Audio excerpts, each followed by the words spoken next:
அத்தை நைட்டுக்கு என்ன ஒரு நிமிஷம். அப்படியாம்மா, சரி எது சமைக்காத, கடையில் வாங்கி சாப்பிட்டு நல்லா ரெஸ்ட் எடுங்க. சரி நான் வைக்கிறேன். யாரு? என் மக தான் செக்கப் போனாலாம், ரொம்ப டயர்டாக இருக்கான், அதான் ரெஸ்ட் எடுக்க சொன்னேன். நைட்டுக்கு கடலைக்குழம்பு பண்ணிடுமா.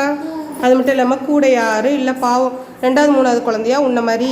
முதல் குழந்தை இல்லையா, தலைப்பிரசவம். அதுக்கிட்ட 2வது 3வது குழந்தையா இருந்தா அந்த குழந்தையும் 10 மாசம் வயிற்றுல தான் சுமக்கணும், வானத்துல இருந்து குளிச்சிடாது. இல்ல இது 2வது 3வது குழந்தை அப்படிங்கிறங்காட்டி 8 மாசத்துலயே பிறந்துருமா. சொல்ல போனா முதல் குழந்தையா இருந்தா நல்லா ரெஸ்ட் எடுக்கலாம், எந்த ஒரு வேலை செய்யணுங்கிற அவசியம் கிடையாது.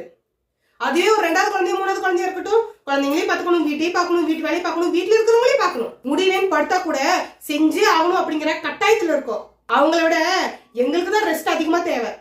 தலைப்பிரசவம் வந்தா கொஞ்சம் கவனமா தான் இருக்கணும். அதுவும் 5 மாசம் வரையும் தான். 5 மாசத்துக்கு மேல எல்லா வேலையும் செஞ்சாதான் நார்மல் டெலிவரி ஆகும். என்ன மக்களே, நான் சொல்றது சரிதானே? உங்க கருத்துக்களை கமெண்ட் பண்ணுங்க. வீடியோ பிடிச்சிருந்தா லைக் பண்ணுங்க.